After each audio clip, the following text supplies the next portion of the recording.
The dinner gong sounded at 8 o'clock, and the party moved into the dining room with the formal precision expected of those who understood such conventions. The table had been laid with considerable attention to detail. White damask linens, silver candelabras casting a flattering glow, and a centerpiece of white roses in winter, berries that spoke of expense and careful arrangement. Edmund occupied the head of the table, with Miss Marple positioned to his right, a courtesy that pleased her even as she recognized it for what it was, a strategic placement designed to confer respectability upon the gathering. The soup course arrived, a delicate consommé that was consumed in near silence. It was Henry Blackwood who finally ventured conversation, his voice somewhat strained. "Remarkable property you've made of the manor, Edmund. Your uncle would scarcely recognize the improvements." The comment hung in the air with awkward significance, and Miss Marple noted the way Edmund's hand stilled for precisely 1 second before resuming its journey to his mouth. "The house required substantial modernization," Edmund replied evenly. "One cannot live in the past, however charming one finds it." Margaret Blackwood made a small sound that might have been agreement or disapproval, depending on one's inclination to interpret it charitably, though there is something to be said for tradition, surely, for honoring those who came before. Her eyes, sharp and accusatory, fixed briefly upon Edmund before moving to her, Catherine, who sat across the table with serene indifference. "Tradition can become a prison, Mrs. Blackwood," Catherine said quietly, helping herself to bread. "It depends entirely upon whether one enters willingly or has simply never considered the door." Victoria laughed, a sound like glass bells, though her husband's expression suggested he found nothing amusing about the exchange. Jeremy Hartley, demonstrating the social acuity of a practiced dinner guest, smoothly redirected attention to the wine, a 1947 Burgundy of considerable quality. The moment passed, though Miss Marple observed that it had not truly dissipated. Merely retreated, waiting. The fish course succeeded the soup, and with it came an easing of tension, the sort of false comfort that often precedes catastrophe. The servants moved efficiently around the table, and Edmund proved himself an accomplished host, directing conversation with the skill of a conductor orchestrating an orchestra. Yet Miss Marple noticed that he drank more than he ate, his wine-glass frequently rising to his lips, his dark eyes reflecting the candlelight with an expression that might have been satisfaction or might have been something considerably darker. It was during the main course, a roasted pheasant presented with appropriate ceremony, that Edmund suddenly set down his fork and rose to his feet, drawing the attention of the entire table. "My dear friends," he began, his voice carrying the peculiar resonance of a man who has consumed rather more wine than is strictly prudent. "I have invited you here this evening for more than mere festivity. Tonight, I intend to settle certain matters that have been pending for too long." He smiled, and there was something in that smile that made even Miss Marple's well-trained composure register a flutter of genuine concern. Henry Blackwood's face had gone quite pale. Margaret set down her fork with deliberate care. Timothy shifted in his chair, his hand instinctively reaching for Victoria's. Jeremy maintained an expression of polite interest, though his fingers drummed briefly against the table before he seemed to notice and stilled them. "Edmund, perhaps we might discuss such things privately," Henry ventured, his voice trembling slightly. "These matters are hardly suitable for—" "For what?" Edmund interrupted, and his tone had sharpened into something resembling contempt. "For the dinner table. For a gathering of those who have taken considerable pains to conceal truth beneath layers of propriety and silence. I think, Henry, that propriety has rather had its day." Catherine had not moved.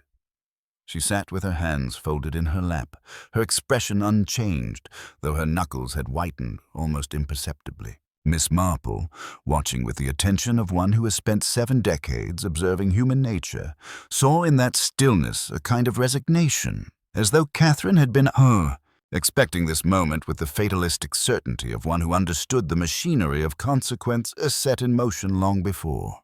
"I have received certain documents," Edmund continued, returning to his seat and lifting his wine-glass, "that have illuminated several aspects of my uncle's will, his estate, and the various parties who may have wished to influence such matters." He looked directly at Henry. "Insurance policies, I believe, that were altered without proper authorization, and certain financial arrangements that have enriched certain individuals at the expense of others." The temperature in the dining room seemed to have dropped precipitously.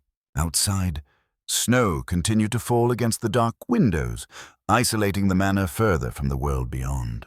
Miss Marple noted that a servant had entered through the side door and was preparing to clear the plates, seemingly oblivious to the extraordinary tension that had seized this room. "I thought tonight," Edmund said softly, "we might finally discuss what really happened to my uncle, and why he died quite so conveniently for certain parties interested in his substantial estate." It was at precisely that moment, as Edmund reached once more for his wine-glass, that the scream came. The scream came from the kitchen, high-pitched, terrified, distinctly female. For a moment, everyone at the table remained frozen, as though the sound had quite literally petrified them. Then Jeremy was on his feet, followed immediately by Timothy, both men moving toward the dining room door, with the instinctive response of those accustomed to taking action. "Stay here," Jeremy commanded, with the authority of someone accustomed to being obeyed, though Miss Marple noted that he was careful to position himself between Edmund and the doorway. Edmund had gone very still. His wine-glass remained suspended in his hand, the ruby liquid catching the candlelight, and his expression had shifted from theatrical menace to something resembling genuine shock. Henry Blackwood had risen as well, his legal training warring visibly with his obvious desire to remain precisely where he was. Margaret gripped the edge of the table, her thin face compressed into an expression of grim satisfaction, as though something she had long anticipated had finally come to pass. It was Victoria who broke the paralysis. She made a small whimpering sound and clutched at Timothy's sleeve, her fragile composure crumbling entirely. Timothy patted her hand absently, his attention fixed on the doorway through which the servants had disappeared.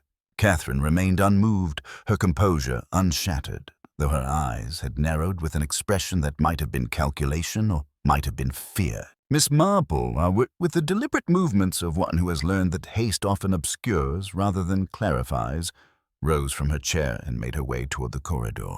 She moved with purpose, but without hurry, her walking stick providing both support and the appearance of infirmity that so often rendered her invisible to those caught in crisis. In the kitchen, she discovered the source of the disturbance. The cook, a stout woman named Mrs. Patterson, whom she had known for some 30 years, stood frozen before the servants' pantry, her face flushed with shock. On the floor beside the large preparation table lay the body of Thomas, Edmund's valet, a thin, nervous man of perhaps 50, who had worked at the manor for only the past year. He was quite manifestly dead. The poison was evident to anyone with even passing familiarity with such matters. The peculiar discoloration of the lips, the rigid tension in the limbs, the smell, faint but unmistakable, of bitter almonds that hung in the otherwise pristine air of the kitchen.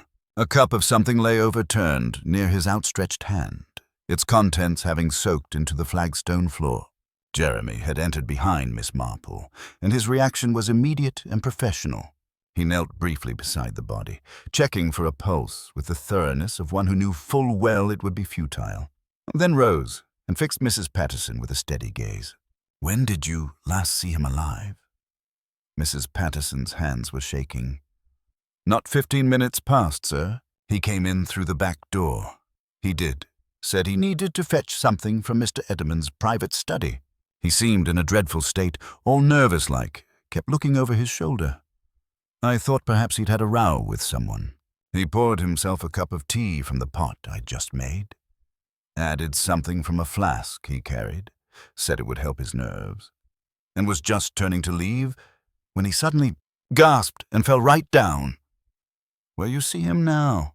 Miss Marple's mind, which had been trained over 7 decades to register and categorize human behavior in all its manifestations, began its particular work. The timeline was crucial. Edmund's accusation regarding the altered insurance policies, his uncle's convenient death, and now this. The valet who had served for only a year found dead in the kitchen, immediately following Edmund's revelations. The connections were not yet entirely clear, but the Poe were beginning to form a pattern. Timothy had appeared in the doorway with Jeremy, his face considerably paler than it had been moments before. "Good Lord," he breathed. "Is he?" "Quite dead," Jeremy confirmed, with the bluntness of one accustomed to such situations. "And from the appearance of things, deliberately so. Miss Marple, you recognize poison when you see it?" "Cyanide, I should think," Miss Marple replied mildly, as though they were discussing the weather rather than a fresh corpse. "Though one would need to examine the cup more closely to be certain. The bitter almond odor is quite distinctive." Henry Blackwood appeared in the corridor, his legal mind already engaging with the implications. "We must telephone the police at once. This is beyond anything. Edmund, what on earth?" He stopped, seeming only then to realize that Edmund had not followed them to the kitchen. "Mr. Edmund is still in the dining room," Mrs. Patterson said weakly. "I believe he drank his wine quite quickly after that scream came. Very pale he looked when I peeked through the service door, like he'd seen a ghost." Miss Marple exchanged a glance with Jeremy, who was already moving back toward the dining room with the purposefulness of a man accustomed to taking charge. She followed, her mind working through the implications with the precision of a chess player several moves ahead. In the dining room, they discovered Edmund slumped in his chair, his head tilted back at an unnatural angle. The wineglass had fallen from his hand, and a thin trail of liquid had stained the white damask tablecloth a deep crimson that was not wine. Edmund Ashford, it appeared, would provide no further accusations regarding his uncle's death. He was, quite definitively, dead himself. The silence that followed Edmund's collapse was absolute and terrible in its completeness. Victoria's whimper transformed into something approaching hysteria, and Timothy, abandoning all pretense of composure, pulled her against him while making vague, reassuring sounds that reassured nothing. Margaret Blackwood's thin face had acquired an expression of grim vindication, as though she had wagered upon precisely this outcome and had just witnessed her prediction come to or pass with satisfying accuracy. Jeremy moved with swift efficiency, checking Edmund's pulse with the same clinical detachment he had applied to the valet, though the outcome was never in question. The peculiar rigidity of the limbs, the discoloration of the lips, the faint acidic smell that permeated the immediate area, all spoke of the same poison that had claimed Thomas in the kitchen mere moments before. 2 deaths within minutes, Jeremy said quietly, his voice carrying the weight of terrible implication. "This is no accident. This is deliberate murder, and someone in this room is responsible for both." Catherine Wells, who had not moved from her chair throughout the commotion, finally spoke. Her voice was steady, almost clinical in its precision. "I should think it rather obvious that Thomas killed Edmund and then poisoned himself in remorse. A crime of passion, or perhaps blackmail that escalated beyond his capacity to manage." "How very convenient," Miss Marple murmured. And though her tone remained mild, something in her inflection suggested disagreement with this neat resolution. She had moved to stand beside Edmund's chair, her aged eyes taking in every detail. The position of the body, the scattered place settings, the path any poison would have needed to take from the kitchen to this room. Henry Blackwood, his solicitor's mind grappling with the legal implications, began to pace. "We must telephone the police immediately. This is beyond anything the village has experienced in living memory. 2 murders on Christmas Eve, Edmund dead at his own table. The scandal will be extraordinary." "The police will certainly wish to be informed," Jeremy agreed. He was already moving toward the telephone in the hall, his London practicality asserting itself over the paralysis gripping the others. "Though I suspect they will have considerable difficulty reaching us tonight." The snow has been falling quite heavily, and the roads are becoming impassable. As if to punctuate his observation, the wind intensified outside, rattling the dining room windows with almost deliberate malevolence. The manor, which had seemed so secure and civilized mere hours before, had transformed into something isolated and sinister. Whatever happened next would occur without external assistance, without police interference, without the comforting presence of outside authority. Margaret Blackwood rose from her chair with careful deliberation. "I suggest," she said, her voice cutting through the general distress with remarkable clarity, "that we retire to the drawing room immediately. No one is to leave this house, and no one is to touch anything in this room. The police will wish to examine everything precisely as it is." There was in her tone such absolute authority that even Jeremy, accustomed to taking command, seemed to accept her direction without question. Miss Marple noted this with interest. Margaret Blackwood possessed the particular confidence of someone who had spent years organizing village society, and that confidence extended even to crime scenes and death. Catherine stood with fluid grace, her composure still entirely intact. "I should imagine," she said thoughtfully, "that we will all need considerably stronger drinks than sherry this evening. The wine service in the drawing room, perhaps? Or shall I ring for brandy?" "Nothing that hasn't been sealed since this morning," Miss Marple said quietly. "One cannot be too careful in circumstances such as these." This practical observation seemed to strike everyone simultaneously, with the full weight of its implications. No one in this house could be entirely certain that anything they consumed was safe. The poison that had claimed Edmund and Thomas might lurk in any cup, any bottle. The drawing room suddenly seemed considerably less comfortable, transformed from a sanctuary into a potential death trap. They filed out in small, uncertain clusters. Timothy maintained his protective grip on Victoria, who had lapsed into a state of shocked silence. Henry continued his anxious pacing, his legal mind clearly struggling to comprehend circumstances that existed quite outside the bounds of conventional law. Jeremy had returned from the telephone, his expression darkened by failure. "The lines are down," he reported grimly. "Either the snow has brought them down naturally, or—" He did not complete the thought, though everyone understood its implications. Miss Marple settled into the same armchair she had occupied before dinner, taking up her knitting with serene deliberation. The familiar needles clicking provided a peculiar counterpoint to the chaos surrounding her, and she seemed utterly absorbed in the mechanics of creating a Fair Isle pattern. Though her eyes, bright and perceptive, continued their systematic observation of every movement, every glance, every slight shift in emotion displayed by those around her. "I find myself wondering," she said conversationally to no one in particular, "why Thomas came to the kitchen at all this evening. One wonders whether he came seeking something, or whether he came bearing something, and whether his death was truly suicide born of remorse, or whether it might have been something considerably more strategic." Catherine, seated across from Miss Marple, smiled slightly. "How very perceptive of you, Miss Marple. One wonders if anyone else has considered such distinctions." The drawing room had assumed the atmosphere of a prison, though one decorated with considerable elegance. The Christmas tree, which had seemed so cheerfully festive hours earlier, now cast strange shadows across the walls. The fire crackled in the hearth, providing warmth that seemed paradoxically to intensify the chill that had settled over the gathering.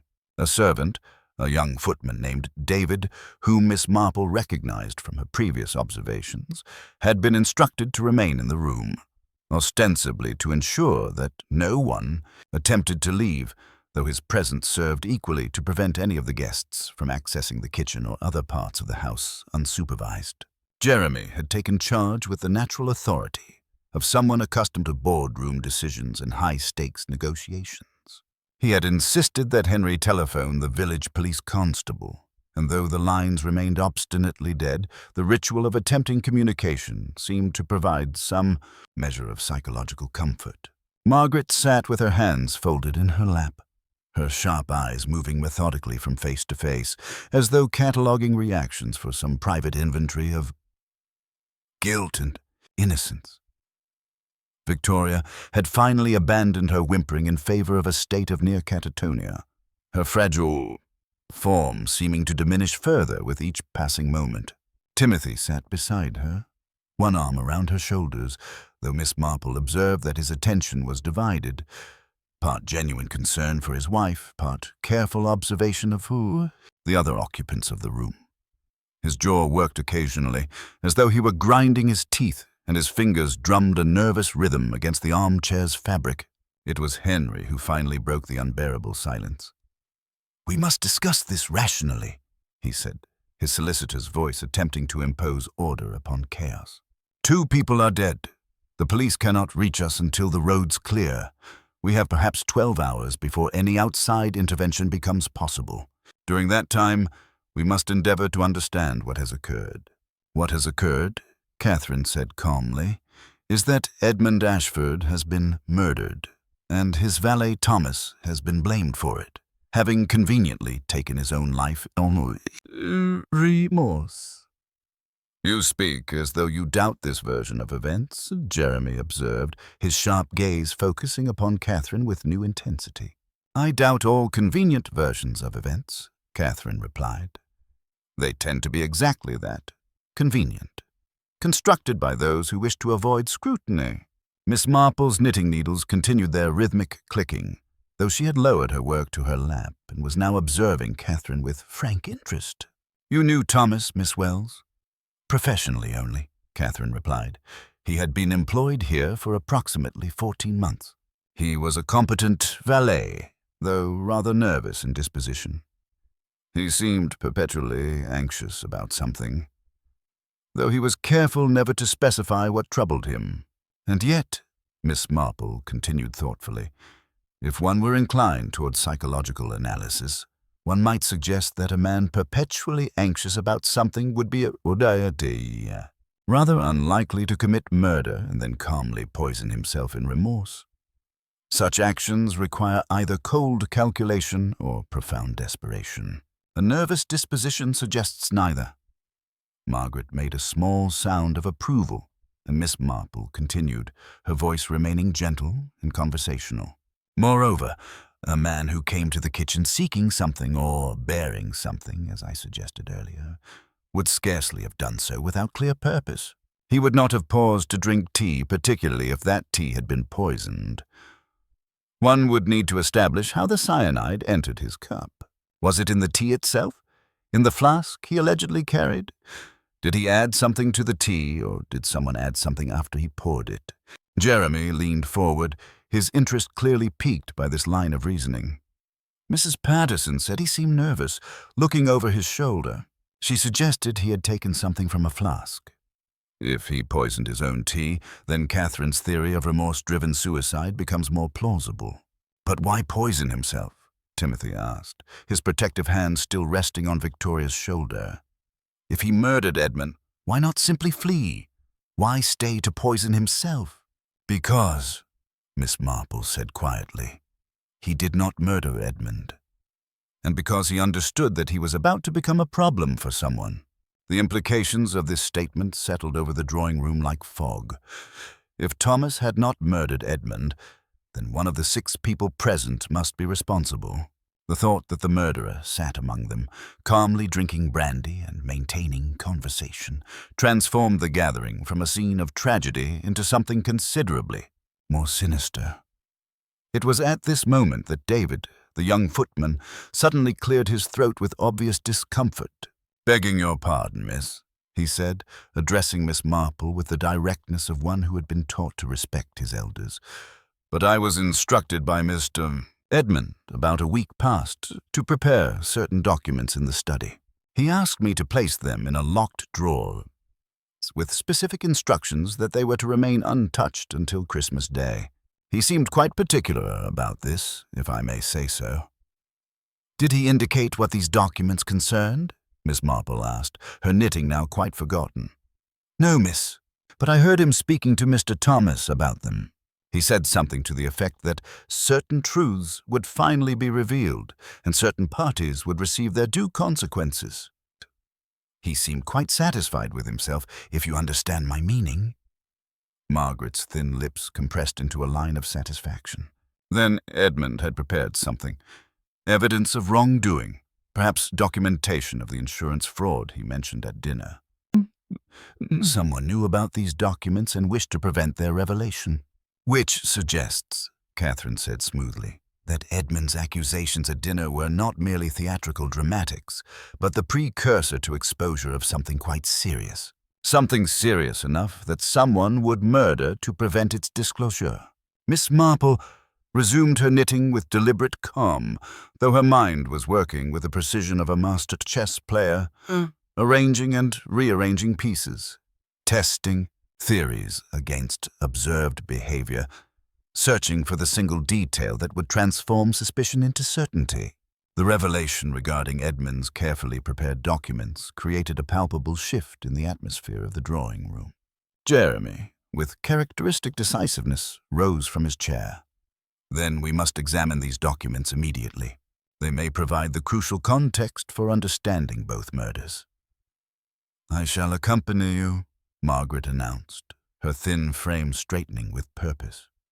As a witness to their examination, and to ensure that nothing is disturbed or removed. Henry seemed to wrestle briefly with his legal sensibilities before nodding reluctant agreement. Yes, quite right.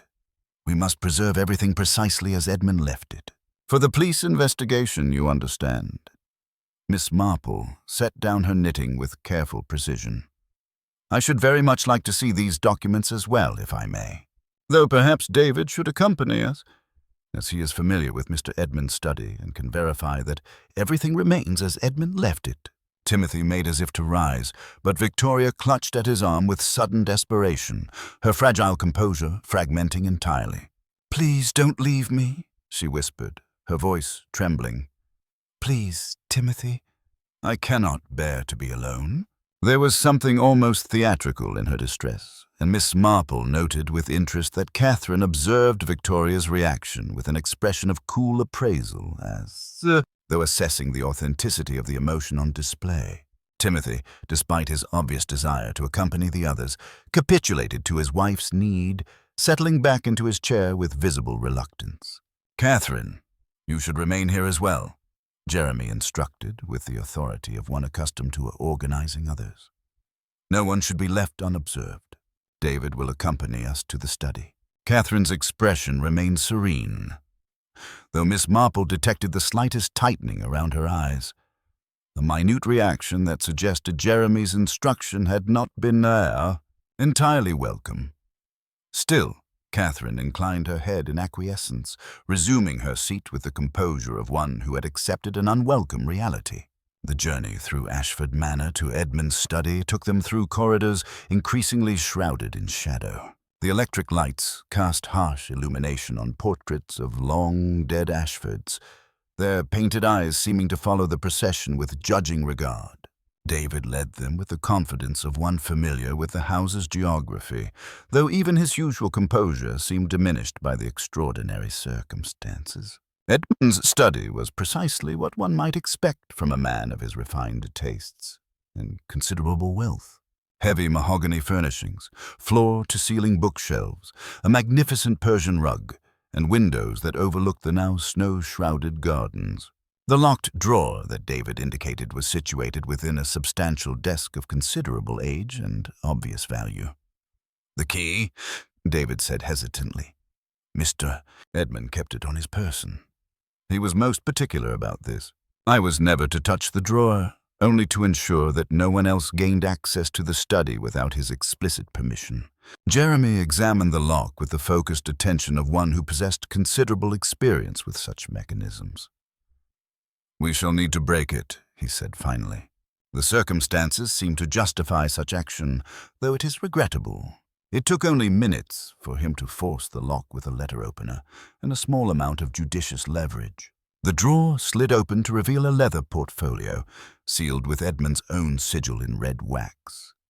Inside, carefully organized documents lay in neat stacks. Miss Marple settled herself into Edmund's desk chair and, with Henry's permission, began to examine the contents with methodical care. Her aged fingers, despite their arthritis, moved with surprising dexterity as she turned pages, absorbing information with the efficiency of one who had spent decades reading between lines and extracting meaning from seemingly obscure details. "Insurance," she murmured, then paused. "Altered insurance documentation, precisely as Edmund suggested at dinner. His uncle's policy, modified after death to indicate substantially larger beneficiaries. And here," she held up another document, a letter of instruction dated 2 years prior, clearly in his uncle's hand, stating his intention that all modifications to his estate documents must be reviewed by a independent solicitor before taking effect. "My God," Henry breathed, understanding the implications immediately. If such a letter existed and was properly registered, then any modifications made after his death would be invalid. Void. The insurance fraud would have been immediately apparent upon Edmund's formal assumption of the estate, which suggests, Jeremy said quietly, that someone had considerable motivation to prevent Edmund from discovering this letter, or from revealing it to the appropriate authorities. Margaret, who had been examining a separate stack of documents, suddenly looked up, her expression darkened by realization. "There is correspondence here," she said, her voice sharp with accusation. "Letters exchanged between Edmund and someone else regarding his uncle's death. Someone who was present at the manor when his uncle died. Someone who claims to have administered his final medication." "Who?" Henry demanded. Miss Marple turned slowly from the desk, her aged eyes suddenly luminous with understanding. She had found it, the small detail that transformed suspicion into certainty, the observation that no one else had possessed sufficient knowledge to recognize. Her voice, when she spoke, was gentle but inexorable. "The letters are signed," she said quietly, "by Dr. Timothy Ashford. Edmund's own cousin administered the medication that killed his uncle, and Edmund discovered this fact and intended to expose it tonight." The silence that followed Miss Marple's revelation was absolute and suffocating. The four of them, Miss Marple, Jeremy, Henry, and Margaret, stood frozen in Edmund's study, the weight of the accusation suspended between them like a sword. The wind continued its assault on the manor's windows, and somewhere distant in the house, a door creaked as though in agreement with the terrible truth that had just been articulated.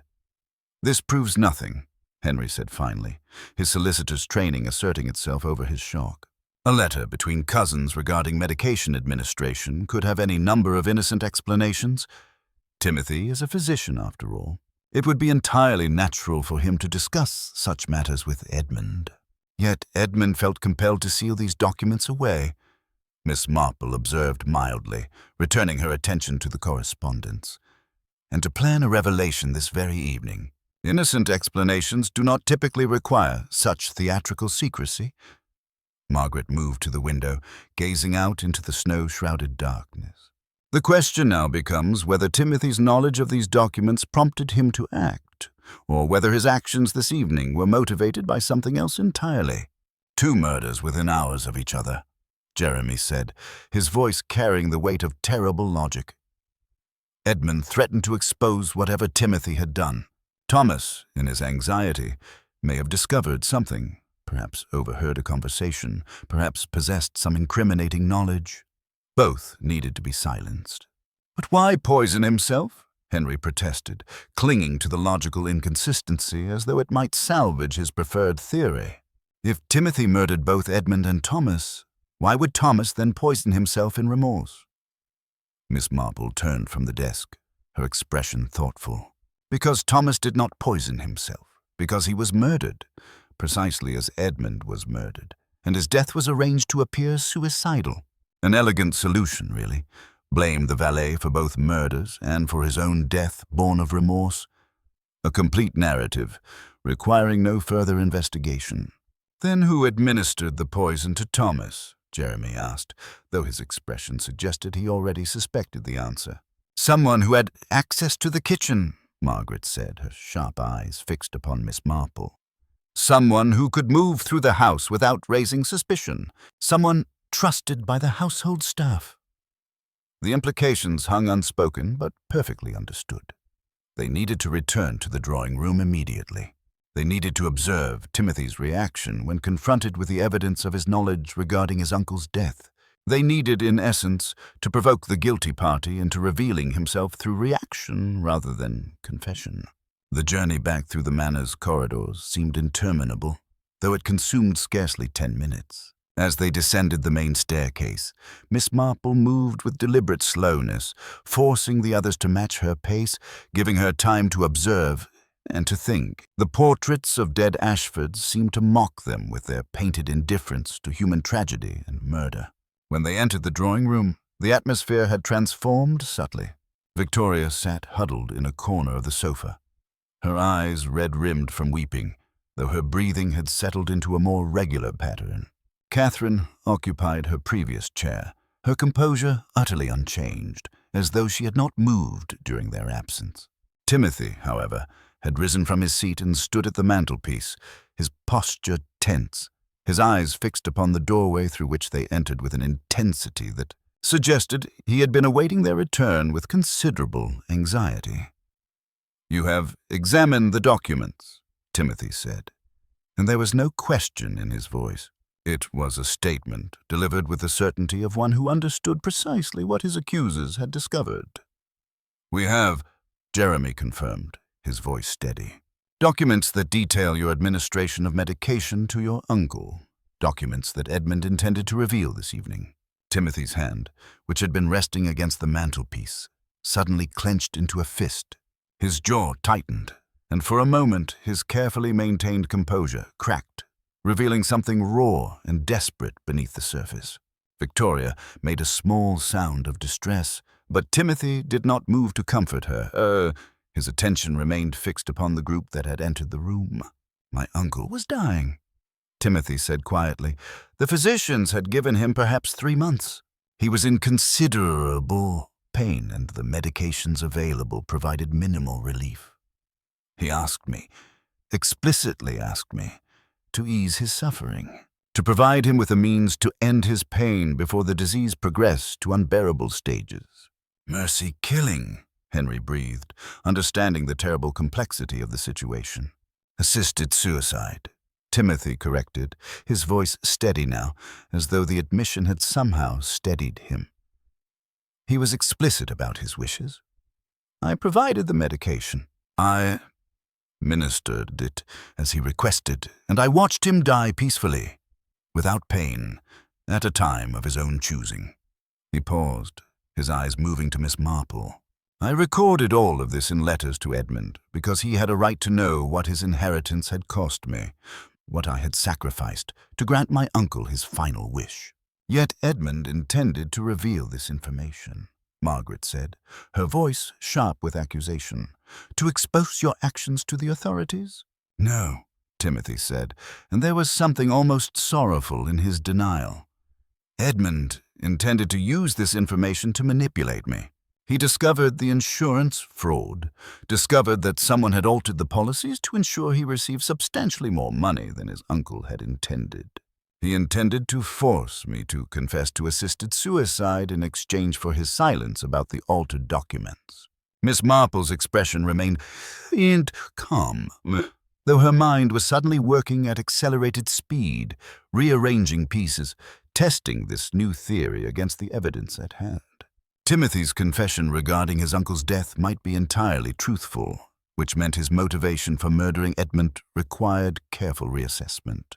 "Then who," Miss Marple asked softly, "altered your uncle's insurance documents, Dr. Ashford?" The question hung in the air with the force of a physical blow, and Timothy's expression shifted, not to guilt, but to something considerably more complex. Understanding, combined with a terrible recognition of his own vulnerable position. He moved away from the mantelpiece, his movements suddenly uncertain, and seated himself heavily in the chair nearest Victoria, though he made no move to touch her. "Henry," Timothy said finally, his voice carrying the weight of resignation. "It was Henry who altered the documents. I discovered this approximately 2 weeks ago when I came across correspondence between Henry and Edmund regarding the modifications. Henry was attempting to secure Edmund's silence through threat of exposing Timothy's role in my uncle's death. Henry's face had gone quite pale, the color draining from his features with visible rapidity. Margaret made a small sound of recognition, as though a piece of previously obscure puzzle had suddenly aligned into clarity. Jeremy's expression hardened into something resembling grim satisfaction, the satisfaction of one who had suspected deception and was now witnessing its confirmation. "Henry," Miss Marple said softly, turning to the solicitor, "you managed your uncle's affairs. You would have had access to all documents relating to his estate and his insurance policies." "My uncle requested the modifications," Henry said quickly, defensively, his legal training attempting to construct a narrative of legitimacy. He wished to ensure that Edmund received additional support. This was entirely within his rights. "Yet you recorded no such request in writing," Margaret observed coldly. "Nor did you present such documentation to the independent solicitor your uncle had explicitly instructed must review any post-mortem modifications, which suggests the modifications were made without your uncle's knowledge or consent." "How much did you expect to gain?" Jeremy asked, his voice sharp with contempt. "Through these altered documents?" "I gained nothing," Henry protested, though his voice had lost its earlier conviction. "The modifications benefited Edmund, not myself. I was merely ensuring that the inheritance was distributed in a manner consistent with your desire to profit from the arrangement," Miss Marple interrupted gently. "You altered the documents to increase Edmund's inheritance substantially. Edmund discovered this fraud and intended to expose you. But Timothy's involvement in his uncle's death provided you with leverage. You could blackmail Timothy into silence and simultaneously manipulate Edmund into accepting your version of events." "This is speculation," Henry said, his desperation now evident despite his attempts at maintaining composure. "You have no proof of any of this. Timothy's confession regarding assisted suicide is entirely hearsay, unsupported by physical evidence." Catherine, who had remained silent throughout this exchange, suddenly rose from her chair with deliberate grace. "I believe," she said calmly, "that I may provide the physical evidence you lack." Every eye in the drawing room turned toward her. Victoria had begun to weep quietly once more, though her tears seemed now to be born of confusion rather than fear. Catherine moved to the center of the room with the confidence of one who had been waiting for precisely this moment to arrive.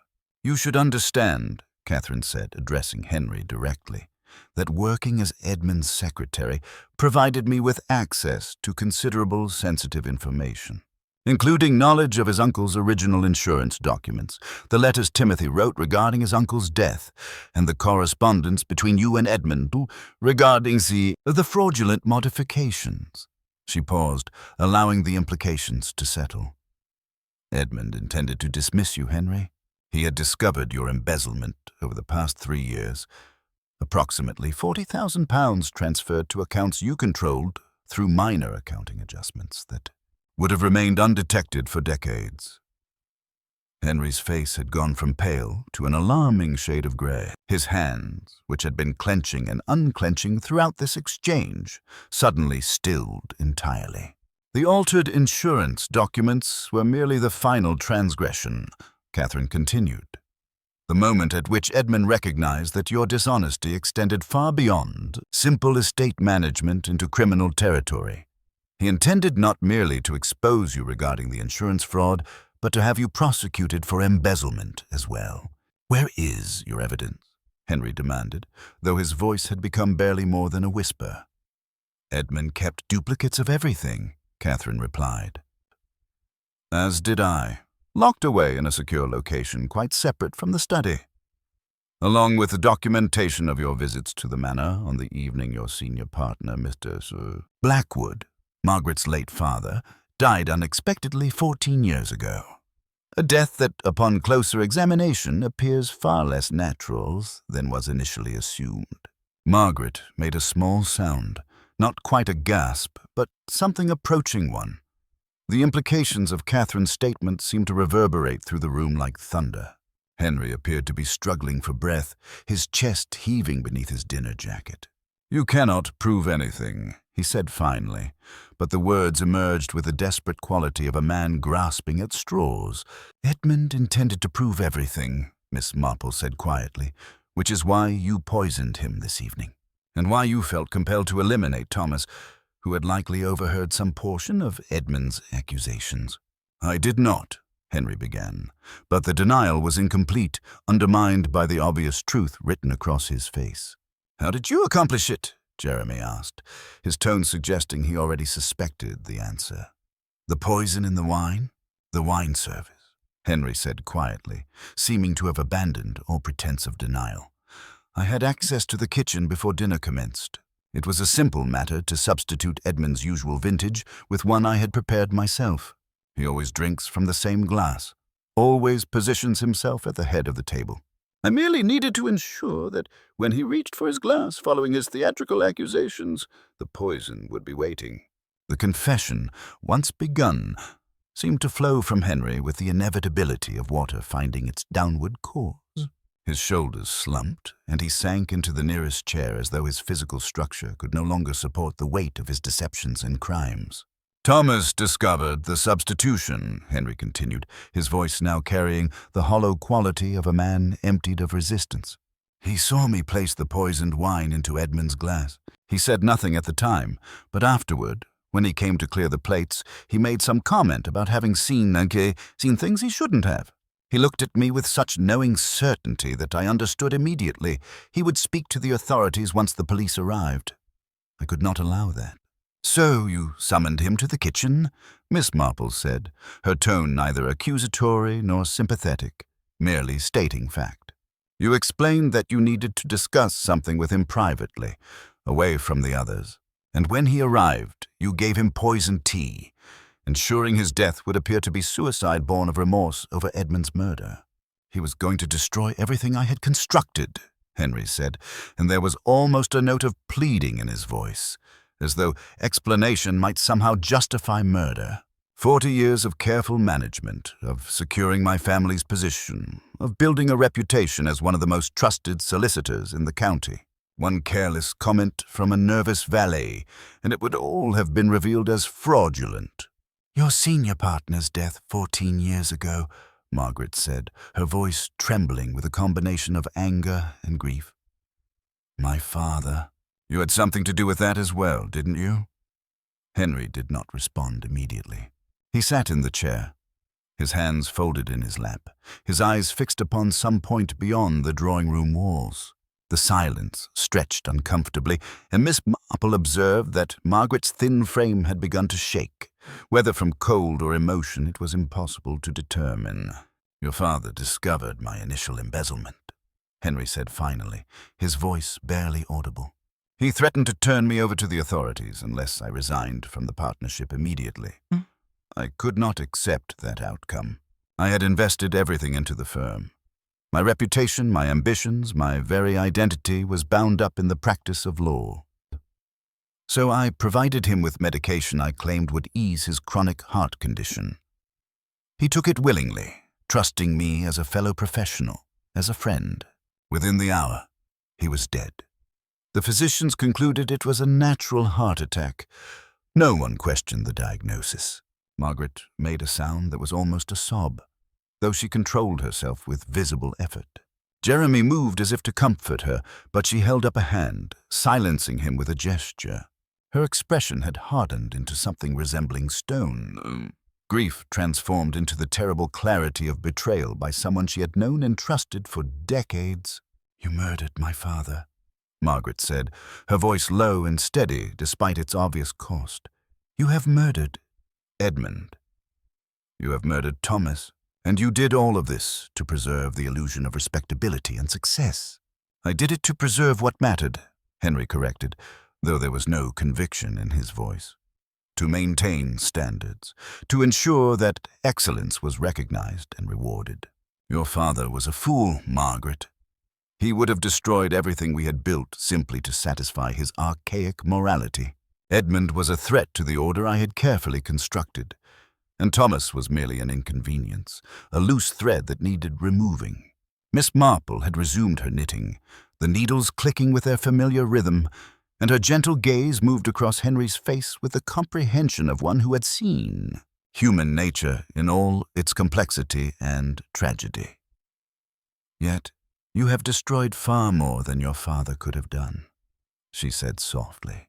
"You have destroyed yourself, your reputation, your very identity. The careful construction you were so desperate to preserve has collapsed entirely." "What will happen now?"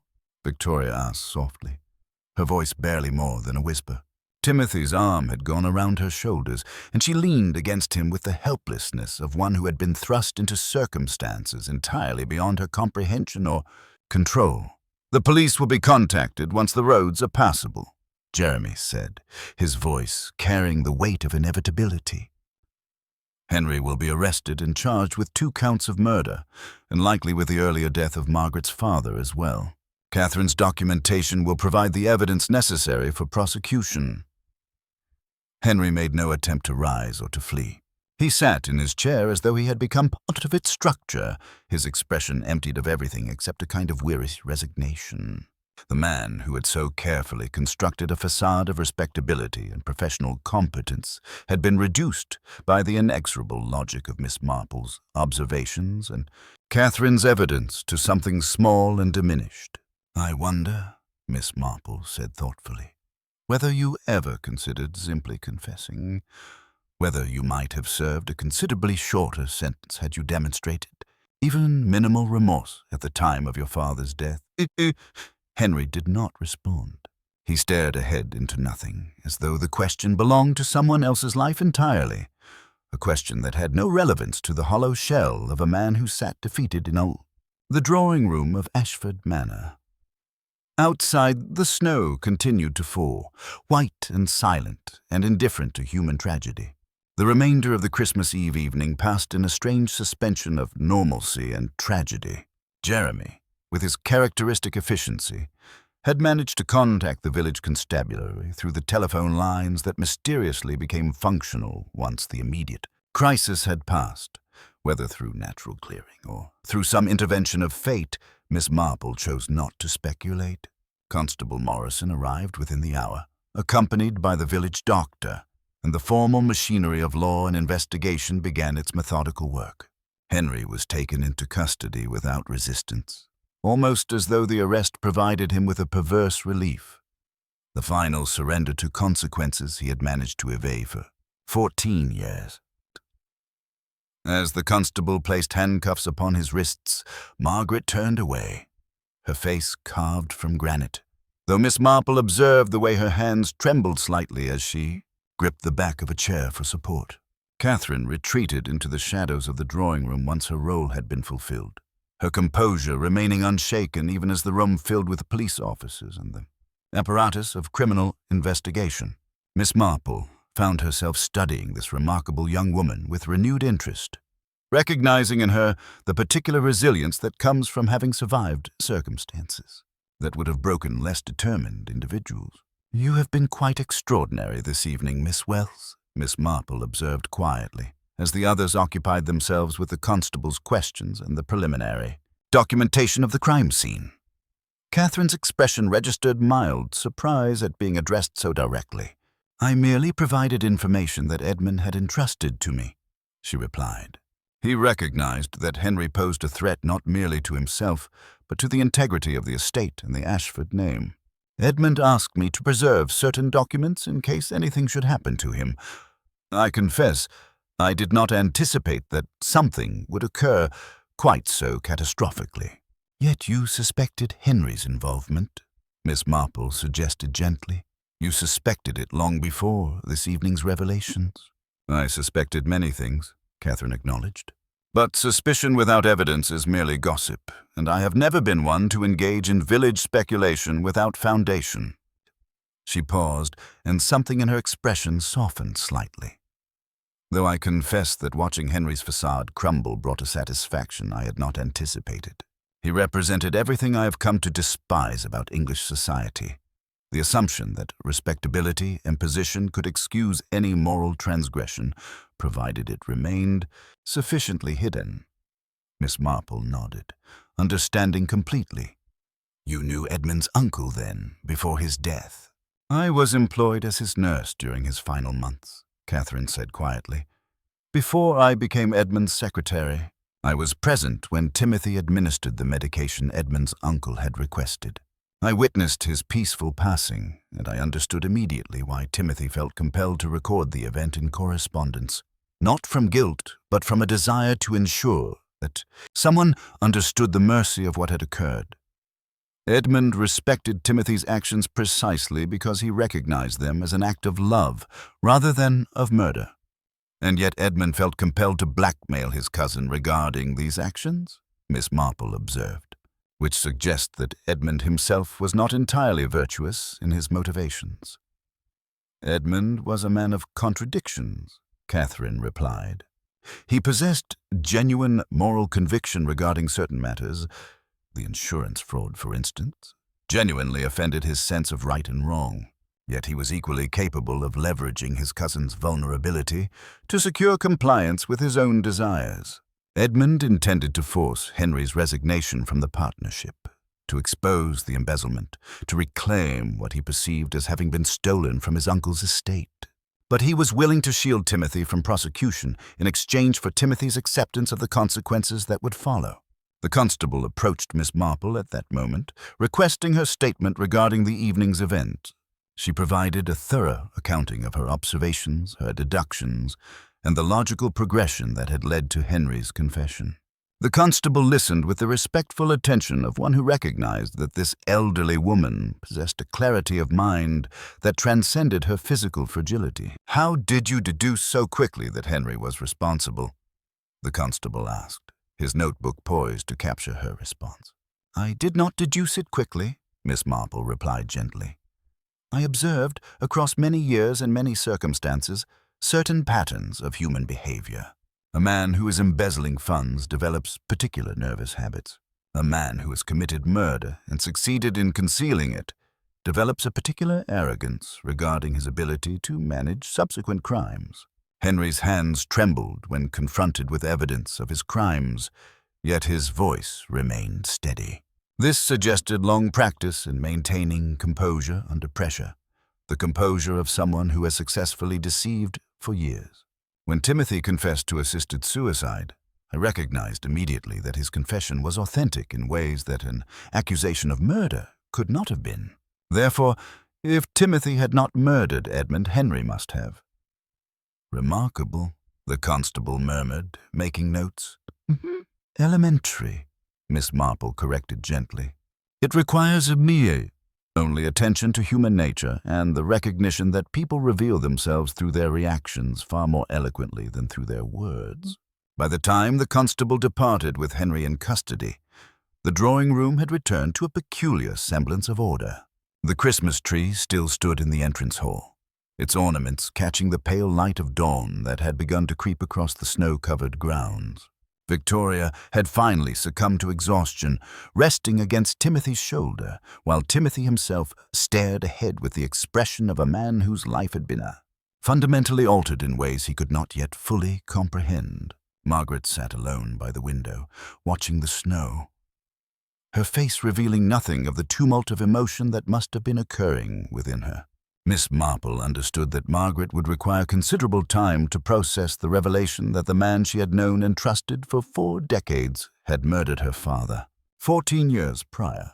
"I believe," Miss Marple said to Jeremy, who had settled into the chair opposite her with a glass of untouched brandy, "that I should very much like to return to my cottage.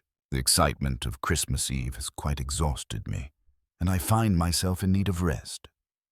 "Of course," Jeremy agreed immediately. "I shall arrange transportation once the roads are sufficiently clear."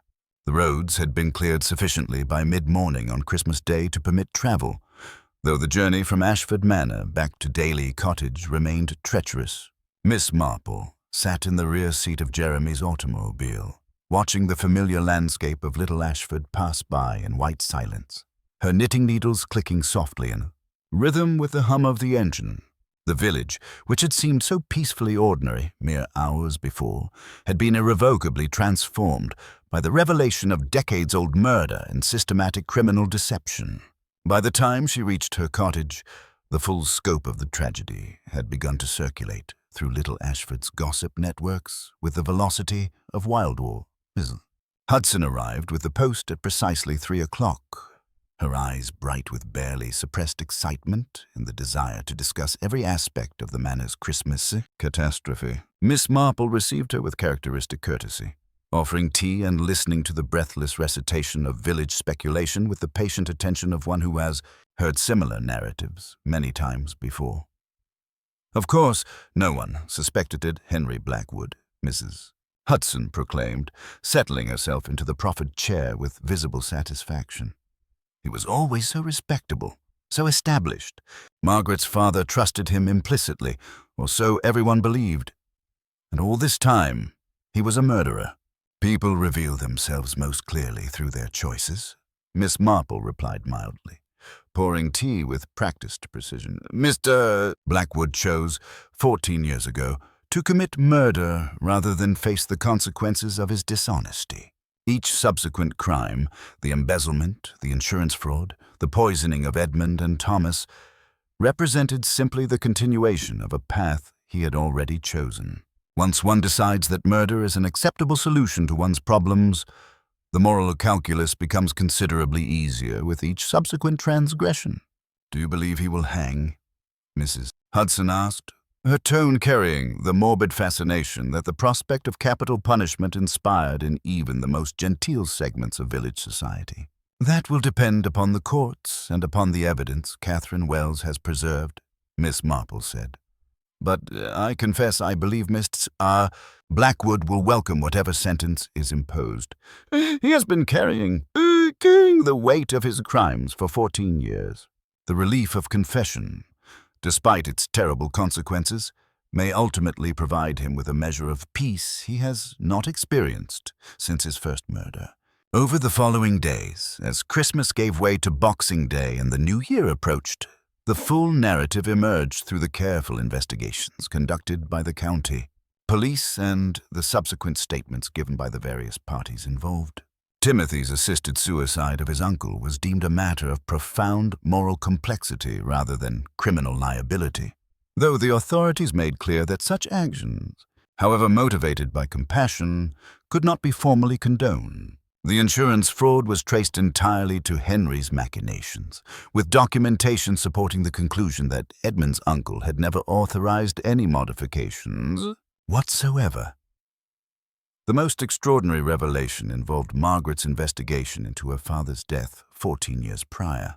With police assistance, she had secured the exhumation of his remains and authorized a comprehensive toxicological analysis. The results confirmed Miss Marple's deduction. Henry had indeed administered cyanide to his former partner, cleverly disguised as a cardiac medication, allowing the initial death certificate to classify the cause as natural heart failure.